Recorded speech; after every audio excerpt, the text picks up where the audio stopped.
Iran যুদ্ধে চূড়ান্তভাবে ব্যর্থ যুক্তরাষ্ট্র ও ইসরায়েল। মার্কিন প্রেসিডেন্ট ডোনাল্ড ট্রাম্পের জাতির উদ্দেশ্যে ভাষণ শেষ হতে না হতেই ইসরায়েলে নতুন করে ক্ষেপণাস্ত্র হামলা চালিয়েছে ইরান।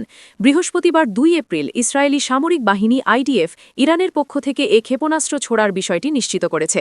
হামলার কিছুক্ষণ আগেই এক বক্তব্যে প্রেসিডেন্ট ট্রাম্প দাবি করেছিলেন, যুক্তরাষ্ট্রের অপারেশন এপিক ফিউরির মাধ্যমে ইরানের সামরিক সক্ষমতা প্রায় চূর্ণ করে দেওয়া হয়েছে। তিনি উল্লেখ করেন, ইরান এখন আর মধ্যপ্রাচ্যের দাপুটে শক্তি নয় এবং তারা যুদ্ধবিরতির পথ খুঁজছে। তবে ট্রাম্পের এই বিজয়বার্তার পরপরই ইসরায়েলের আকাশসীমায় ইরানি ক্ষেপণাস্ত্রের উপস্থিতি তার দাবিকে চ্যালেঞ্জের মুখে ফেলেছে। ইসরায়েলি প্রতিরক্ষা বাহিনী জানিয়েছে, তারা ইরানের এই নতুন ক্ষেপণাস্ত্র হামলা শনাক্ত করেছে এবং তা প্রতিহত করতে তাদের আকাশ প্রতিরক্ষা ব্যবস্থা এয়ার ডিফেন্স সিস্টেম সক্রিয় রয়েছে। তেল আবিব সহ ইসরায়েলের মধ্যাঞ্চলের বেশ কিছু এলাকায় সতর্ক সংকেত বা সাইরেন বাজানো হয়েছে। আইডিএফের পক্ষ থেকে নাগরিকদের নিরাপদ আশ্রয়ে থাকার পরামর্শ দেওয়া হয়েছে। গত কয়েক সপ্তাহ ধরে মধ্যপ্রাচ্যে উত্তেজনা চরমে। একদিকে মার্কিন ও ইসরায়েলি বাহিনী ইরানের ভেতরে কয়েকশো লক্ষ্যবস্তুতে আঘাত হানার দাবি করছে, অন্যদিকে ইরানও নিয়মিত বিরতিতে ক্ষেপণাস্ত্র ছুড়ে পাল্টা জবাব দেওয়ার চেষ্টা করছে। আজকের এই হামলাটি এমন এক সময় হল যখন ইসরায়েলে পবিত্র পাস ওভার উৎসবের প্রস্তুতি চলছে। ইরানের সঙ্গে যুদ্ধ বন্ধ ও সম্ভাব্য যুদ্ধবিরতি নিয়ে সৌদি আরবের যুবরাজ মোহাম্মদ বিন সালমানের সঙ্গে টেলিফোনে কথা বলেছেন যুক্তরাষ্ট্রের প্রেসিডেন্ট ডোনাল্ড ট্রাম্প। গতকাল বুধবার তাদের ফোনালাপের বিষয়টি এক প্রতিবেদনে জানায় মার্কিন সংবাদ মাধ্যম অ্যাক্সিওস। সংশ্লিষ্ট সূত্র অ্যাক্সিওসকে বলেছে, ট্রাম্প সৌদির ক্রাউন প্রিন্সকে সম্ভাব্য যুদ্ধবিরতি আলোচনা নিয়ে অবহিত করেছেন। এ ব্যাপারে জানতে হোয়াইট হাউসের সঙ্গে যোগাযোগ করেছিল বার্তা সংস্থা আনাদলু, কিন্তু তারা কোনো মন্তব্য করেনি। আনাদলু বলেছে, পাকিস্তানের মাধ্যমে ইরানের সঙ্গে যোগাযোগ করেছে যুক্তরাষ্ট্র। তারা কিছু প্রস্তাব দিয়েছে, যার মধ্যে তেহরানের পারমাণবিক এবং ব্যালিস্টিক মিসাইল প্রোগ্রাম রয়েছে। এর পাশাপাশি হরমুজ প্রণালীতে জাহাজ চলাচলের নিরাপত্তার বিষয়টিও উত্থাপন করেছে মার্কিনীরা। ইরান যুক্তরাষ্ট্রের সঙ্গে সরাসরি আলোচনার কথা প্রত্যাখ্যান করেছে। দেশটি বলেছে, মার্কিনীদের সঙ্গে মধ্যস্থতাকারীদের মাধ্যমে যোগাযোগ হয়েছে, কিন্তু এটি শুধুমাত্র ছোট বার্তা আদান প্রদানেই সীমাবদ্ধ আছে। যুক্তরাষ্ট্র ইরানকে যুদ্ধবন্ধে যেসব প্রস্তাব দিয়েছে, সেগুলোকে দেশটি বাড়াবাড়ি এবং অবাস্তবসম্মত হিসেবে অভিহিত করেছে বলে জানিয়েছে আনাদলু। রাশিয়ার বিরুদ্ধে সরাসরি সামরিক সংঘাতের প্রস্তুতি নিচ্ছে পশ্চিমা সামরিক জোট ন্যাটো। রুশ পররাষ্ট্র মন্ত্রণালয়ের মুখপাত্র মারিয়া জাখারোভা এমন অভিযোগ করছেন। খবর তাসির তার দাবি, ন্যাটোর বাড়তে থাকা সামরিক ব্যয় ও মহড়া এ আশঙ্কার ইঙ্গিত দিচ্ছে। মারিয়া বলেছেন, পরিসংখ্যানই প্রমাণ করে ন্যাটো আগামী বছরগুলোতে রাশিয়ার সঙ্গে সরাসরি সংঘাতে জড়ানোর প্রস্তুতি নিচ্ছে। ন্যাটোর ২০২৫ সালের কার্যক্রম প্রতিবেদন উল্লেখ করে তিনি বলেন, বৈশ্বিক উত্তেজনা বৃদ্ধির পেছনে জোটটির ভূমিকাই স্পষ্ট হয়ে উঠেছে। জাখারোভা জানান, ২০২৫ সালে ন্যাটোর সম্ভাব্য সামরিক ব্যয় দাঁড়াতে পারে প্রায় $১.৬৪ ট্রিলিয়ন, যা ৩২টি সদস্য দেশের সম্মিলিতভাবে বৈশ্বিক সামরিক ব্যয়ের প্রায় ৬২%। তিনি প্রশ্ন তোলেন, এত বড় ব্যয়ের পরও কেন রাশিয়াকে হুমকি হিসাবে দেখানো হচ্ছে? রাশিয়ার এ কর্মকর্তার দাবি, গত বছর ন্যাটোর অধীনে ১২০টির বেশি সামরিক মহড়া অনুষ্ঠিত হয়েছে। পাশাপাশি সদস্য দেশগুলো পৃথকভাবে ৭০০টিরও বেশি প্রশিক্ষণ কার্যক্রম পরিচালনা করেছে। এসব মহড়ায় অংশীদার দেশগুলোর অংশগ্রহণ বাড়ছে বলেও উল্লেখ করেন। তার অভিযোগ, এসব কার্যক্রমে কেবল প্রতিরক্ষামূলক নয়, আক্রমণাত্মক কৌশলও অনুশীলন করা হচ্ছে, যা জোটটির আগ্রাসী মনোভাব নির্দেশ করে। ন্যাটোর পক্ষ থেকে রাশিয়াকে ইউরো আটলান্টিক অঞ্চলের প্রধান হুমকি হিসাবে চিহ্নিত করার বিষয়টিও প্রত্যাখ্যান করেন জাখারোভা। একই সঙ্গে ন্যাটোর বিভিন্ন অভিযোগে, যেমন আকাশসীমা লঙ্ঘন, নাশকতা ও সাইবার হামলার বিষয়েও প্রশ্ন তোলেন।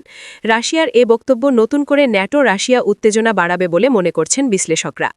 মধ্যপ্রাচ্যের যুদ্ধাবস্থায় দেশে জ্বালানি তেলের সরবরাহ স্বাভাবিক রাখতে বহুমুখী পদক্ষেপ গ্রহণ করেছে সরকার।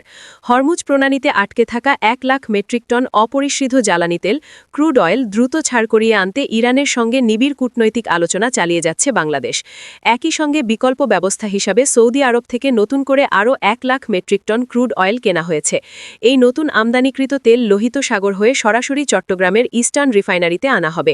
বাংলাদেশ শিপিং কর্পোরেশনের তথ্য অনুযায়ী, আগামী ১ মাসের মধ্যে এই বিশাল পরিমাণ জ্বালানি দেশে পৌঁছালে চলমান সংকট অনেকটাই লাঘব হবে বলে আশা করা হচ্ছে। বর্তমানে এমটি নর্ডিক পোলুক্স নামক একটি জাহাজে ১ lakh metric ton crude oil Hormuz প্রণালীতে আটকা পড়ে আছে। জাহাজটি বর্তমানে সৌদি আরবের রাস তানুরা বন্দরে অবস্থান করলেও ইরানের বিশেষ ছাড়পত্র না পাওয়ায় এটি বাংলাদেশে আসতে পারছে না। যদিও ইরান সম্প্রতি বাংলাদেশের ৬টি জাহাজকে চলাচলের অনুমতি দিয়েছে, তবে এই তেলের জাহাজটি সেই তালিকার অন্তর্ভুক্ত ছিল না। বাংলাদেশ শিপিং কর্পোরেশনের ব্যবস্থাপনা মহাপরিচালক কমোডর মাহমুদুল মালেক জানিয়েছেন, এই জটিলতা নিরসনে কূটনৈতিক চ্যানেলগুলো সক্রিয় করা হয়েছে এবং ইরানি কর্তৃপক্ষের কাছ থেকে বিশেষ অনুমতি নেওয়ার চেষ্টা চলছে। জাহাজটি অনুমতি পেলে সরাসরি চট্টগ্রামে এসে পৌঁছাবে। হরমুজ প্রণালীর এই জটিলতা এড়াতে এবার ভিন্ন কৌশল অবলম্বন করেছে বাংলাদেশ। নতুন করে কেনা 1,00,000 মেট্রিক টন ক্রুড অয়েল লোহিত সাগরের কাছাকাছি অবস্থিত সৌদি আরবের ইয়ানবু কমার্শিয়াল পোর্ট থেকে সংগ্রহ করা হচ্ছে। এই বন্দরটি হরমুজ প্রণালীর বাইরে হওয়ায় তেল পরিবহনে কোনো ধরনের সামরিক বা রাজনৈতিক বাধার আশঙ্কা নেই। আগামী 20 এপ্রিল এই তেল জাহাজে লোড করার সময় নির্ধারণ করা হয়েছে। মে মাসের প্রথম সপ্তাহের মধ্যে 2 জাহাজ মিলিয়ে মোট 2,00,000 মেট্রিক টন অপরিশোধিত তেল চট্টগ্রাম বন্দরে পৌঁছানোর সম্ভাবনা রয়েছে। এই তেল রাষ্ট্রায়ত্ত ইস্টার্ন রিফাইনারিতে পরিশোধনের পর বাজারজাত করা হবে। ইরানের বিরুদ্ধে যুদ্ধে নিজেদের লক্ষ্য অর্জনে যুক্তরাষ্ট্র ও ইসরায়েল চূড়ান্তভাবে ব্যর্থ হয়েছে, এমনটাই বলছে বিশ্বের 80টি শীর্ষ থিঙ্ক ট্যাঙ্কের বিশ্লেষণ। ইরানের বার্তা সংস্থা তাসনিম নিউজ এজেন্সির প্রতিবেদনে বলা হয়, সেন্টার ফর স্ট্র্যাটেজিক স্টাডিজ গত 1 মাসে প্রকাশিত এসব প্রতিষ্ঠানের প্রতিবেদন বিশ্লেষণ করে এই ফলাফল প্রকাশ করেছে।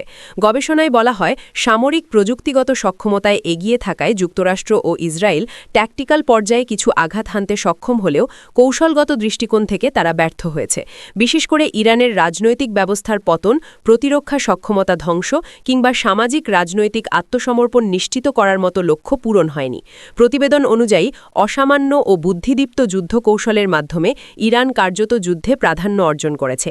একই সঙ্গে হরমুজ প্রণালীর নিয়ন্ত্রণ ধরে রাখা এবং যুক্তরাষ্ট্র ইসরায়েল জোটের পক্ষে সামরিকভাবে তা পুনরুদ্ধারের অক্ষমতাও ইরানের কৌশলগত সাফল্য হিসেবে উল্লেখ করা হয়েছে। বিশ্লেষণে আরও বলা হয়, যুদ্ধ এখন ধীরে ধীরে ক্ষয়যুদ্ধে রূপ নিয়েছে, যেখানে সময় বা দীর্ঘসূত্রতা ইরানের পক্ষে কাজ করছে। ফলে যুক্তরাষ্ট্র ও তার মিত্রদের সামনে এখন দুটি পথ খোলা: প্রচারমূলক বিজয় দেখিয়ে যুদ্ধ থেকে সরে আসা অথবা কোনো ধরনের বিজয় ছাড়াই দ্রুততার সঙ্গে সংঘাতের ইতি টানা। এই গবেষণায় Brookings institute, Chatham House, Rand Corporation, Council of Foreign Relations সহ যুক্তরাষ্ট্র, ইউরোপ, এশিয়া ও আন্তর্জাতিক বিভিন্ন সংস্থার মোট 80টি থিঙ্ক ট্যাঙ্কের প্রতিবেদন পর্যালোচনা করা হয়েছে। ইরান বিষয়ে প্রেসিডেন্ট ডোনাল্ড ট্রাম্পের বিবেচনাহীন কৌশল মার্কিন সেনাদের ঝুঁকিতে ফেলছে বলে সতর্ক করেছেন ডেমোক্র্যাট কংগ্রেস সদস্য সেথ মোল্টন। জাতির উদ্দেশ্যে দেওয়া ট্রাম্পের ভাষণের প্রতিক্রিয়ায় MSNBCকে দেওয়া সাক্ষাৎকারে তিনি একথা বলেন। মোল্টন বলেন, ইরান বিষয়ে মার্কিন প্রেসিডেন্টের বিবেচনাহীন কৌশলের কারণে তিনি ঘোষিত লক্ষ্য অর্জনে ব্যর্থ হয়েছেন। তার এই ব্যর্থতা মার্কিন সেনাদের একটি বিপজ্জনক পরিস্থিতিতে ফেলেছে। মোল্টন বলেন, প্রেসিডেন্ট বোধবুদ্ধিহীন, তিনি স্মৃতিভ্রষ্ট এবং একেবারে তন্দ্রাচ্ছন্ন। আমার মতে এটি একটি অত্যন্ত বেদনাদায়ক ভাষণ ছিল, যা কেবল এটাই দেখাচ্ছে যে তিনি কতটা দুর্বল এবং অবিবেচক। যদি ঝুঁকি এত বেশি না হতো তাহলে এটি প্রায় হাস্যকর হতো, কিন্তু ঝুঁকি অবিশ্বাস্যভাবে বেশি এবং সে কারণেই এটি আমাদের এবং আমাদের সেনাদের জন্য এত বিপজ্জনক। এই কংগ্রেসম্যান বলেন, ট্রাম্প একটি চুক্তি করার চেষ্টা করার সময় ওবামার চুক্তি ছিঁড়ে ফেলার বিষয়ে বড়াই করেছিলেন।